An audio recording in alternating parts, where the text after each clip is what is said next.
So today we're going to discuss another fragrance from Azzaro's Sensual Blends line. Is this one going to be better than the first two I've tried? Stay tuned and find out.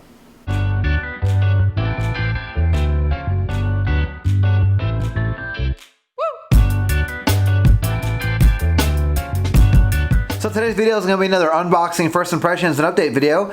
This time in the house of Azzaro. This is the third fragrance from the Sensual Blends line that I'm going to be trying. We have Amber Fever. So Amber Fever from Azzaro's Sensual Blends line is a men's Oriental Fougere fragrance released in 2018. The nose behind this fragrance is Domatil, Michelin, Berthier, and is an eau de toilette concentration. Alright, let's check out the presentation. Alright, so here's the box for Amber Fever.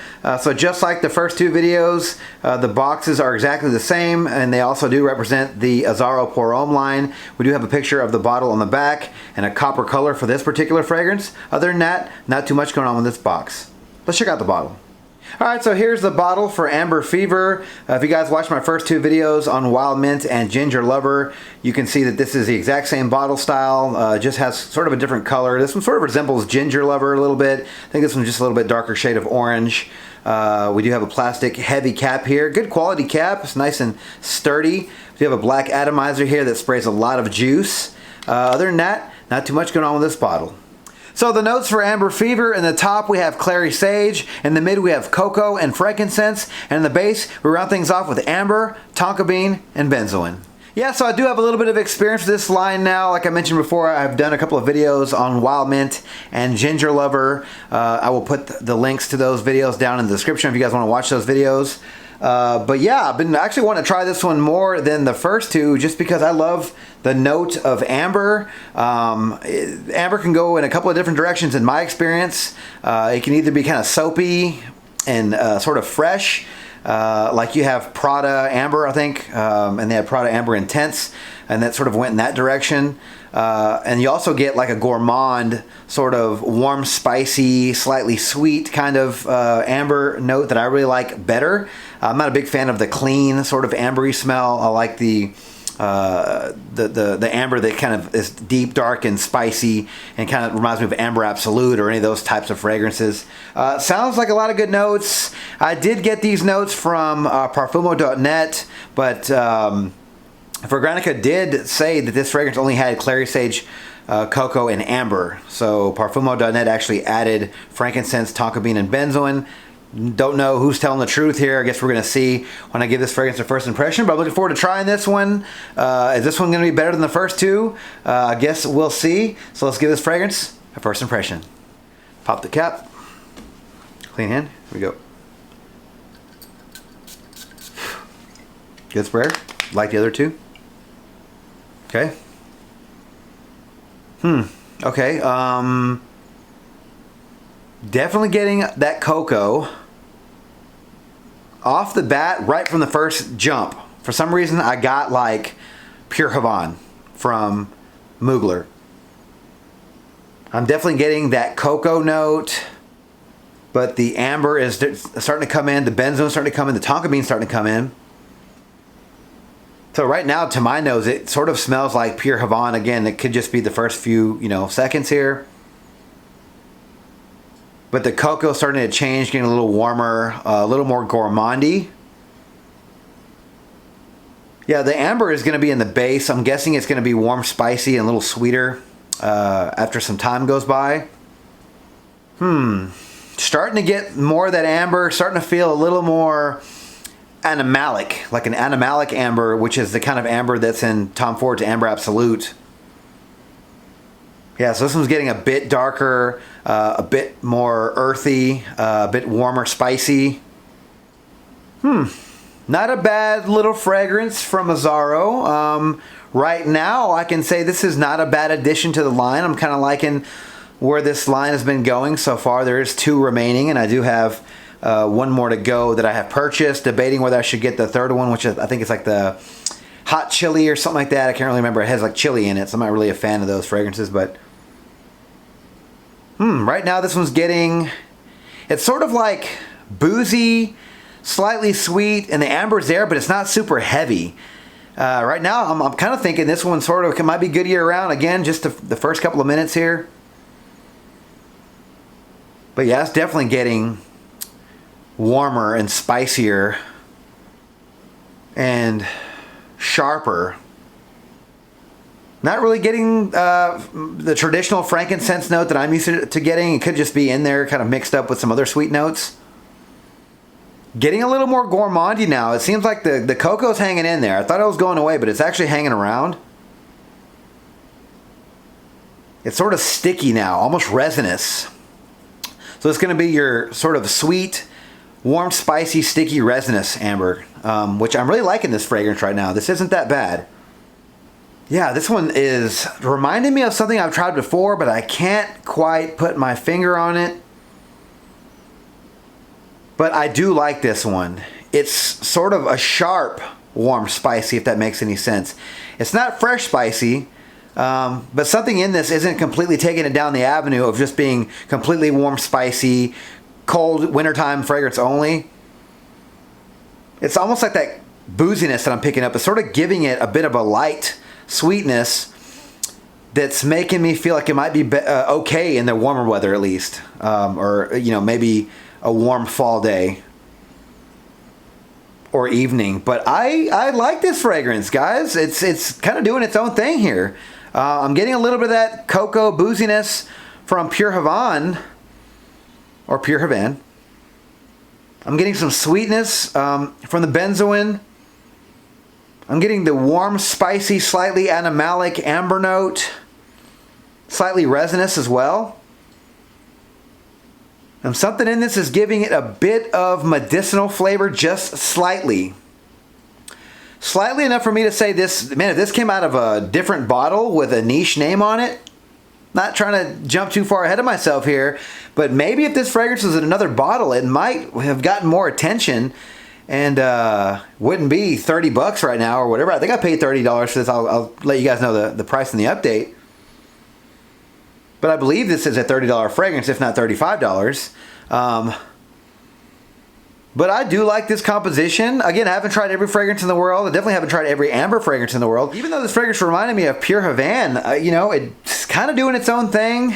So I'm not mad at it for that. Kind of proud of Azzaro actually for putting this line together right now. Because so far I've been really impressed with the first three. So right now we're 3 for 3 when it comes to these fragrances. They've done a good job.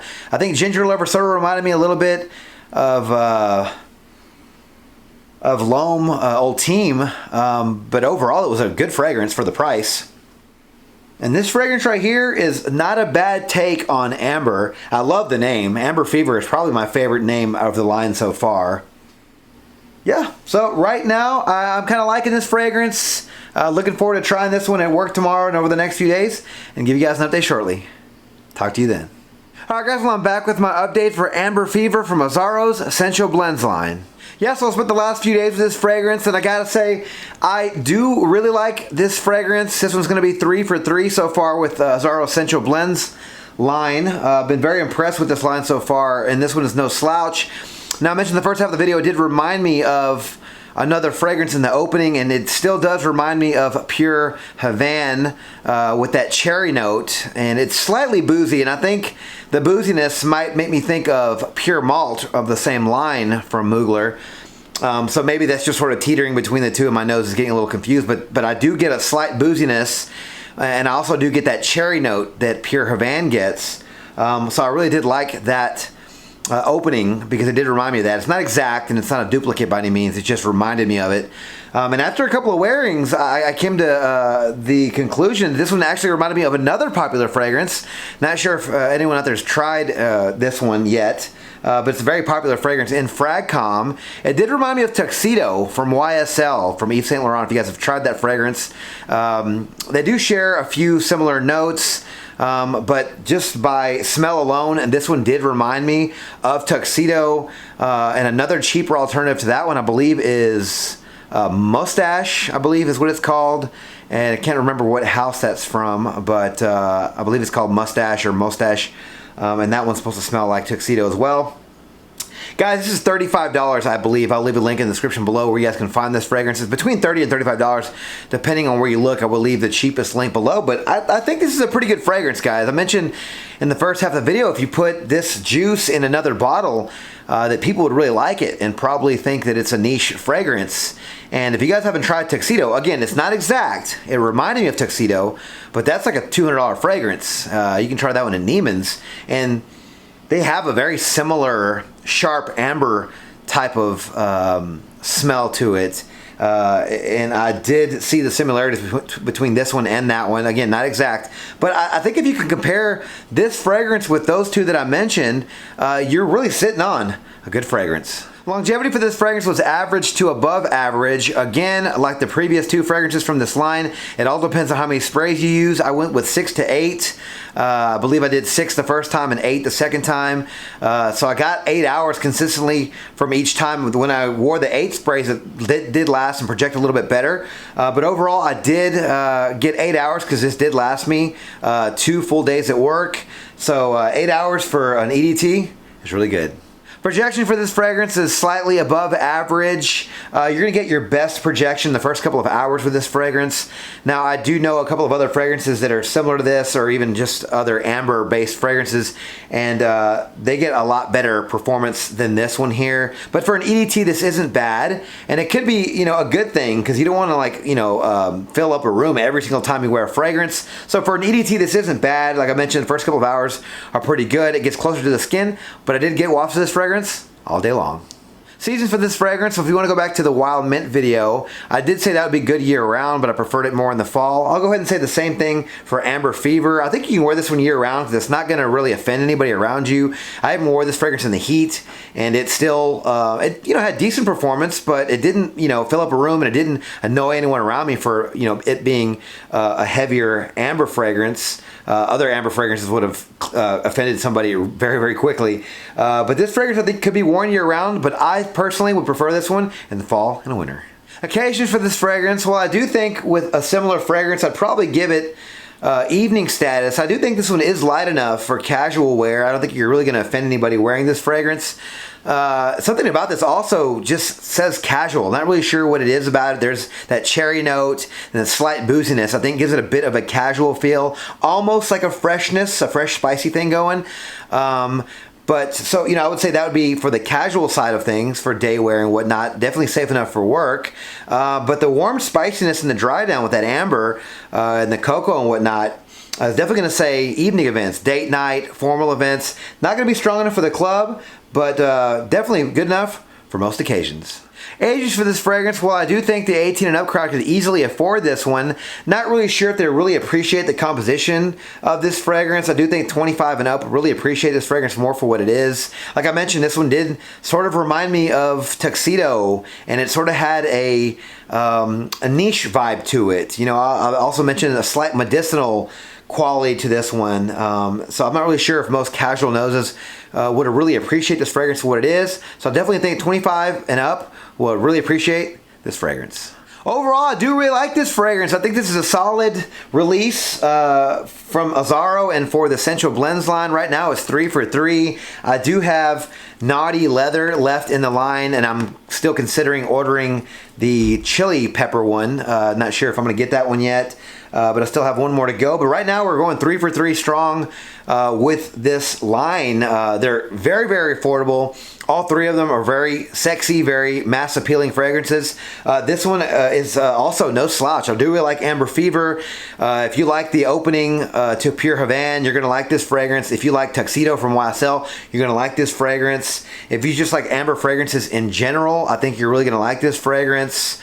You know, not a lot I can really complain about, you know, for this fragrance. You know, it's affordable and it's mass appealing in my opinion. Again, it's cheap enough for you guys to blind buy it if you'd like, and if not, you could probably give it to a friend or easily sell it.